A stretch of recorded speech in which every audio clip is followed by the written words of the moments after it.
Week 8 has come to a close. Let's recap. It was a week full of dominant wins and absolute abject failure. You know who you are. And like always, we're not going to review the teams that were on bye this week. It was Bye-mageddon, so just enjoy the vacation. Let's count it all down with our weekly vibe check where we rank every NFL team's week. Hooah! At number 26, and I know I'm biased, the Cincinnati Bengals. Yes, I'm biased. No, I don't care. We lost to the Jets.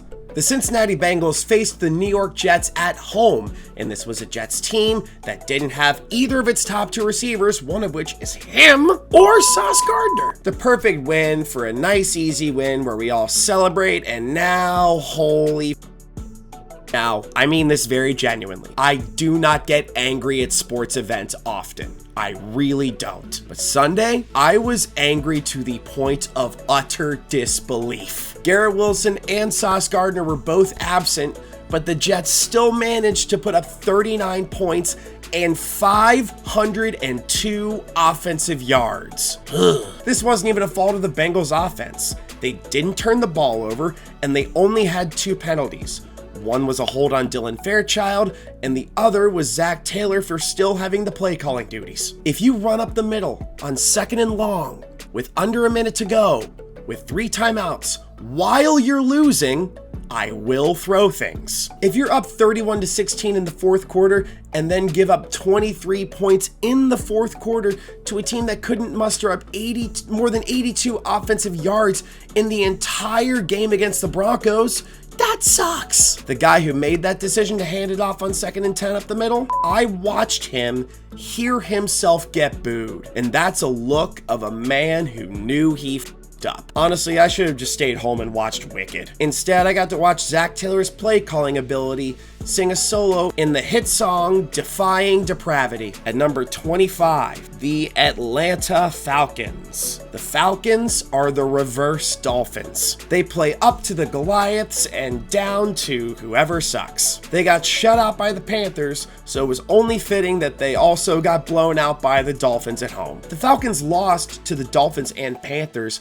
by a combined final score of 64-10. Drake London and the president of the Penn 9 Club were both out, and Bijan Robinson struggled for the majority of the game for the second week in a row. This was a dumb week for a fan base that was pining for their team to get their wide receiver 1 and QB1 back, and they're getting them both back this week. It will happen in the weirdest way possible because this season makes absolutely no sense. The Falcons squandered an opportunity to score in the red zone after Bijan Robinson fumbled deep in Dolphins territory. Just a bad game overall and a bad week overall. At number 24, the Carolina Panthers. The Red Rifle did start in place of Bryce Young, who had a high ankle sprain, and he'll be back this week. And how did the Red Rifle do? Well, let's just say his propensity to give joy to Bills fans wrote its next chapter today. He did okay in moving the ball down the field, but he did force 3 turnovers and only led the Panthers on 1 scoring drive all game, after which kicker Ryan Fitzgerald woke up from his mid-game nap and proceeded to miss an extra point wide right. Bryce Young is looking to be healthy this week, which means it'll be much easier for the Panthers to launch Andy Dalton into the sun, aka his natural enemy. On the downside, the Panthers honored LaMelo Ball by going 6-7 in their last 13 games. Can someone teach me what that means? At number 23, the Minnesota Vikings. This was a tough one. As the game went on, it became increasingly clear that Wentz was dealing with the bad shoulder as he grimaced on pretty much every throw he made. Upon Wentz being put out of his misery, Max Brasmer was brought in and did about as meh as you possibly could have expected him to. Elsewhere, Will Reichard's kick allegedly hit another wire, and the NFL came out and said it was an optical illusion, which is exactly how I feel about the Jets scoring 39 points. Carson Wentz is now slated to miss the rest of the season, and it's now JJ McCarthy time. Vibes are not very good in Minnesota at the moment, and the general consensus in the Vibes locker room is more or less disbelief. At number 22, the New Orleans Saints. We all love a good old-fashioned quarterback switcheroo. The Saints benched Spencer Rattler for Tyler Shuck, either because they believed in Shuck's talent or Jake Haener was too busy doing mirror poses. The thing was, though, Spencer Rattler and Tyler Shuck were the QB equivalent of the meme of that one old dude getting the exact shirt he's wearing for Christmas. Rattler was 15 for 21, and Tyler Shuck was 17 for 30. Rattler threw for 136, Tyler Shuck threw for 128. They both threw for 0 touchdowns, 1 interception, and both had exactly 3 rushes for 12 yards. And They both gave up a turnover on their first drive. The Bucs simply outmatched the Saints, and they now sit at 1-7. Even with Chase Young doing well and getting a sack and a half, it wasn't enough. It might be time for a fire sale in New Orleans. Trade Chris Olave to the Bills. Trade Rashid Shaheed to the Patriots. Trade anyone with any pass rushing ability at all to the Cincinnati Bengals pretty please. I know you technically did it already 4 years ago, but please do it again. The Saints roster as of now is just not a roster that can compete with most in the NFL. At number 21, the Cleveland Browns. I would say free Myles Garrett, but the Patriots offensive line did a really good job at that today. My dude had 5 sacks today. However, it wasn't nearly enough, as Myles Garrett went on record to say he would throw the whole performance away for a win. The Browns are just not a very good team. Dylan Gabriel threw 2 picks, and Drake May did Drake May against a Browns defense that's allegedly really good. Carson Schlesinger suffered a high ankle sprain, meaning the Browns' head and shoulders budget will significantly decrease for 4 to 6 weeks. Myles Garrett became only the 4th player ever to have 5 sacks in a loss, and the Browns' margin of defeat was more than 3 times as large as the other 3 teams on that list put together. Even with all that, the Browns still have the only legitimate good defense in the AFC North as of now. But the vibes are already not that wonderful. It's the Cleveland Browns. They never really have been. At number 20, the New York Giants. The big story from this game was that Cam Scadaboo dislocated his ankle, and now he's out for the year. With this year's most lovable player now gone, the Giants now have to rely on the duo of Tyrone Tracy and Devin Singletary to fill Cam Scadaboo's shoes. Did they do a good job? Yeah. They got gashed by Saquon Barkley for 150 yards, and by Tank Bigsby, who sounds like Cam Scadaboo's alter ego, for 104 more. Rough afternoon, but at least they didn't give up 33 points in the 4th quarter. At number 19, the Washington Commanders. Marcus Mariota, how you never cease to amaze us with your being midness. I mean, I know I shouldn't expect too much from a backup QB, but nonetheless, it was not the most efficient game from the Commanders' backup QB. He opened up the game with a pick that was targeted towards Deebo Samuel, and delivered a meager performance outside of his beauty of a touchdown pass to Terry McSorleg. Get it? Because he hurt his quad. I'm trying! Also not very efficient, Bill Krosky-Merritt. It's been a ride on the struggle bus for him of late, as he had a mere 9 rushes for 29 yards. Kind of a rough ride for the team as a whole, though they will likely get Jaden Daniels back this week, but they have to climb out of a 3-5 hole, and they have to deal with Terry McLaurin, who aggravated his quad injury. Not the best vibes, but at full strength, this is still a team that has the real capability of being quite good. At number 18, the Chicago Bears. Is Caleb Williams good? He was able to exploit Baltimore's weak secondary for 285 yards, but exactly none of those passes found the end zone, even with 3 trips inside the red zone. Those 3 red zone trips resulted in 6 points. The fridge is too old to save you now. Perhaps the game-altering play was C-Dubs' 1 turnover, which he threw to Nate Wiggins, which turned into a Tyler Huntley to Charlie Kolar touchdown, and it's the combo that we all know and love. Look, all I know is that this is a team that gave up 30 points to Tyler Huntley. Vibes can't be great in Chicago, especially since they're a team that's trying to keep pace with the immensely stacked NFC North. At least Roma Dunze is pretty good now. They're playing the Bengals this week, and Lord have mercy on our souls. Though I'm just gonna say that about every offense that plays the Bengals at this point. At number 17, the Tennessee Titans. Yes, the Titans just got blown out. They're not very good, but this is arguably the worst team in the NFL going up against arguably the best team in the NFL. So putting up any sort of fight is admirable in its own right. Cam Ward just has to lead a team that needs to clean up an awful lot of stank before it can be competitive again, and that might take a while. They got gashed by Jonathan Taylor for 152 yards, but I'm not going to count that against them because every team gets gashed by Jonathan Taylor. They're also taking a page out of the Panthers playbook by letting the clearly inferior running back get the majority of the carries, while the more fun and agile back racks up more yards with fewer carries. At number 16, the Pittsburgh Steelers. Aaron Rodgers had a prime opportunity to become only the 5th quarterback in NFL history to beat all 32 teams. He would have joined Peyton Manning,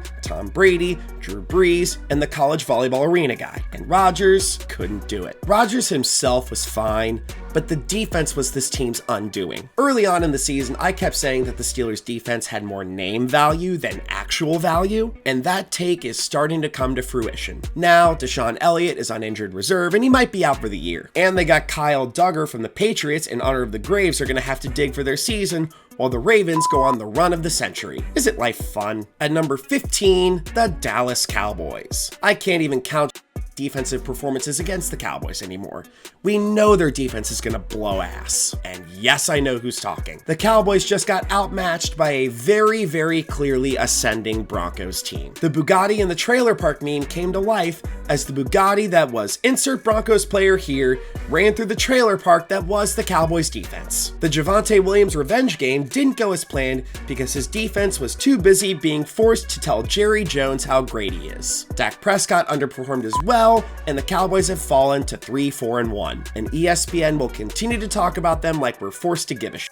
The Cowboys defense continues to be as spineless as its fan base, as they are now the first team in the Super Bowl era to allow at least 240 points and have both a losing record and a negative point differential. For a team that plays in a stadium without blinds, the Cowboys defense is sure catching a lot of shade. Just get it together before Micah Parsons wants out. Wait a minute. At number 14, the San Francisco 49ers. The 49ers are not a bad team, and they're certainly not a poorly coached team. They're just depleted as 49ers running back and guy who's essentially a stem cell test subject at this point, Christian McCaffrey, only had 25 rushing yards. 4 pass catchers for the 49ers have between exactly 43 and 45 receiving yards, which truly satisfied my cold, dead, autism heart. I really don't have much else to say about this team besides a bunch of injury jokes and the fact that Michael Williams is becoming a pretty damn good player. Now, before we go any further, if you like what you've seen so far, you can subscribe to the channel, and I have plenty of comedic shorts. I have long-form videos, a lot coming next week, and I'm really excited to see what continues in the second half of the season. Thank you for sticking with me as I learn content creation, and now, back to the video. At number 13, the Denver Broncos. Bo Nixon had the game everyone knew he would. Bo Nix ripped apart the Cowboys defense for 4 touchdowns, well below my expectation of 72. The biggest bummer of this game was that Patrick Surtain suffered a pec injury, though he won't go on injured reserve. The Broncos do get a break though, as their next 3 games are against the Texans, Raiders, and actually, on second thought, can you come back after 2 games, please? Overall, a good win for a Broncos team that saw RJ Harvey score twice and Javonte Williams score twice for the Cowboys, but who cares because the Cowboys defense absolutely sucks. They're the pace leader in the toughest division in the AFC. It's going to be a fun second half of the year. At number 12, the Houston Texans. The Texans simply controlled this game from start to finish. Even while missing Nico Collins, CJ Stroud performed surprisingly well, topping 300 yards for the first time all season, and better yet, topping 250 yards for the first time all season. Dick Bruises was the leading rusher for the Texans with 62 rushing yards. He also had 49 receiving yards on 4 catches.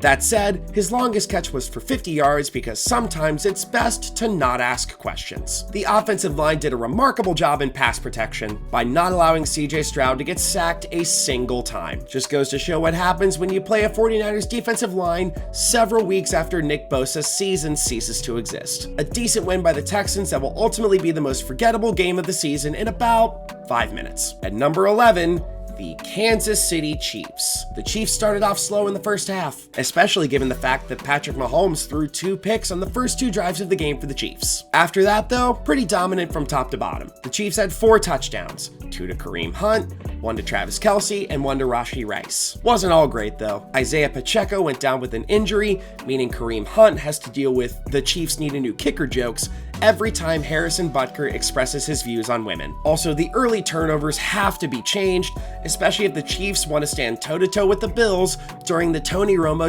fest on Sunday. That said, the Chiefs did make those big second half adjustments. Patrick Mahomes broke open the emergency glass that had Andy Reid's spare quarter pounder, and Kansas City never looked back and scored 21 unanswered on Washington. The Chiefs have won 3 straight ever since they fell to the guy who fell, and they are establishing themselves once again. We're all so thrilled. At number 10, the Tampa Bay Buccaneers. This was a game where the Bucs just really didn't need to do too much. They had 212 total yards on offense, and my God, did that not matter. The Bucs clearly missed their offensive stars, though on defense they stifled the clearly inferior Saints team, and as a result, in New Orleans, it's now Tyler Shuck time. But like I said, the offense did struggle. If you open up with 1st and goal at the 1 and still can't score, That sucks. The offense did struggle, especially since their receiver stats literally look like they're counting down the days until Mike Evans comes back. But when your defense stifles the opponent enough that they bench the QB that started that game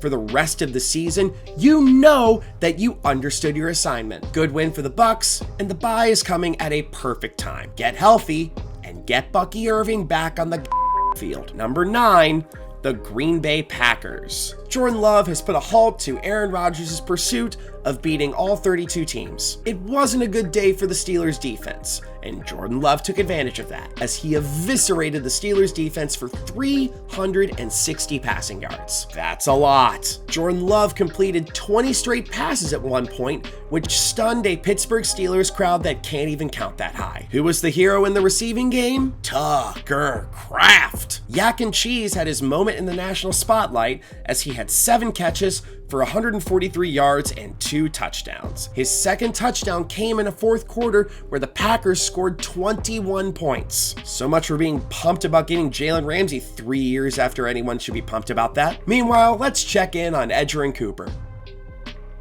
I agree. At number 8, the New York Jets. You won it for Mangold. You won it for Justin Fields' desire to spite Woody Johnson. You won it for Aaron Glenn. The Jets just looked so good, and that's what happens when you face the Bengals defense. The Jets played up to their opponents and came back from a 31-16 deficit to rally and beat Cincinnati by a final score of 39-38. Breece Hall channeled his inner Lamar Jackson by having 133 rushing yards, 2 rushing touchdowns, and throwing the game-winning touchdown. The Jets had to deal with Garrett Wilson and Sauce Gardner being out, but that didn't matter because they didn't have to deal with an actual NFL defense. 39 points allowed, 23 points allowed in the fourth quarter. 39 points allowed to the Jets. I'm appalled. I mean, good for you, but I'm appalled. At number 7, the Miami Dolphins. Is Tua back? Maybe. Well, he had one of the most efficient games of his career. Tua Tagovailoa's left eye was swollen shut, which makes it much easier for him to dress up like Tyreek Hill's kids for Halloween. No better way to right the ship in Miami than by looking like a literal pirate. He threw 4 touchdowns in a sheer dominating effort over the Falcons. Jalen Waddle,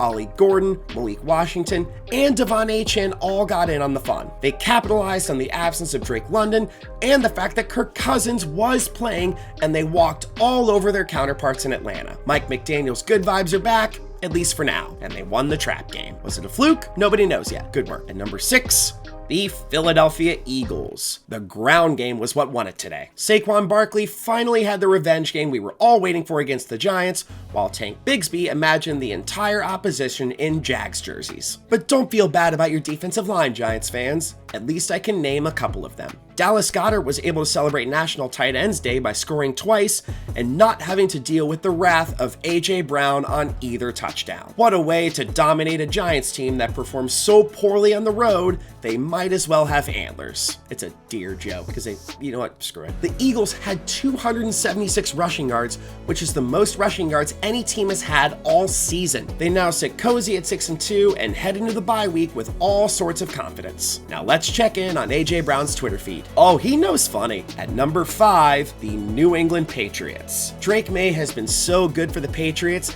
it's as if he was selected 199th overall instead of 3rd overall. He was able to make the most of the plays in which Myles Garrett wasn't able to dislocate his skull, as he had 18 completions for 282 yards. Mac Hollins was the leading receiver for the Patriots, who took time away from teaching his Instagram followers about science to teach the Browns about how to play football. Elsewhere, Kayshon Boutte continued his brutally ironic career by being the only wide receiver drafted by the Patriots that isn't Boutte. Stephon Diggs got his first touchdown as a Patriot, and human Lego doll Hunter Henry found the end zone as well. The Patriots are rolling at 6-2, and as long as it pisses off Bill Belichick, I don't mind. Go Pats. At number 4, Baltimore Ravens. The Ravens are kind of good again, and they're getting Lamar back. Oh boy. Tyler Huntley did everything he needed to do. He was efficient through the air. He was acceptable on the ground. He remembered that he can give the ball to Derrick Henry and he'll still be pretty good. Just be nice to us on Thanksgiving, okay? Roquan Smith had a solid revenge game by leading the Ravens with 12 tackles, and Mike Green got the first sack of his career. Even though their 2-5 record doesn't show it at the moment, Lamar Jackson's coming back soon, and Tyler Huntley's performance may very well have saved their season. Having to deal with 10 straight do-or-die games with no buys would be stressful as all hell, but the Ravens win gives them a little bit of breathing room now. At number 3, the Los Angeles Chargers. What a beatdown. The Chargers keep establishing themselves against quarterbacks that aren't Daniel Jones. Kamani Vidal was arguably the star of the show tonight, as he had 117 yards and a touchdown. Even when Omarion Hampton comes back, Kamani Vidal will still be an important part of the offense. He can't not be. His importance is literally stated in his last name. The passing offense was good, even with Quentin Johnston laying an absolute egg. Ladd McConkey scored. Oronde Gadsden continues to get Antonio Gates comparisons by Chargers fans who did literally 5 seconds of research. And honestly, rightfully so. Even Trey Harris got in on the fun. This is a likely playoff team and they continue to establish themselves. Just decide whether or not you want to make Quentin Johnston a thing. At number 2, the Buffalo Bills. Obviously, a player upset about their contract situation can go one of 2 ways. They're right, or they're an asshole holding the team back. James Cook, he's in the former category. He lit up the Panthers for 216 rushing yards and 2 touchdowns. As good as Josh Allen is, if James Cook is the one controlling the tempo of the game, you are so Josh Allen could have spent the entire game planning his wedding with Haley Steinfeld if he wanted to. This was James Cook's game to shine. He'll have more of those. How did the Bills defense do? Well, Bills defensive coordinator Bobby Babich wrote, "Andy Dalton has red hair" on the team whiteboard, and as a result, Dalton was sacked 7 times. It was a dominating effort by the Bills, and they've got a crazy game coming up with Kansas City. I will be watching. But at number 1, the Indianapolis Colts. I know the Titans are much than everyone else, but man, the Colts are really the best team in the league right now. This team has the MVP of the league on it. It's Jonathan Taylor. The award's gonna go to Patrick Mahomes, but Jonathan Taylor should be in the running. JT is an absolutely diabolical player, as he's demolished every single solitary team he's come across. He had touchdown runs from 18 yards, 19 yards, and oh boy. To assume it was all Jonathan Taylor Adonis would be irresponsible at best. Michael Pittman made a touchdown catch that no human being should physically or scientifically be able to make. Elsewhere, Alec Pierce continues to deep bomb his way into being an occasional frisky play. I like this team a lot. Everyone likes this team. Daniel Jones and Shane Steichen have both saved their jobs, and is it sustainable? Who knows? But at least they get to have their fun and frisky revival season. And that'll do it for this video. Thank you guys so much for tuning in. If you guys want to watch, you can follow me, you can subscribe, and for now, stay tuned for more sports content that you didn't ask for.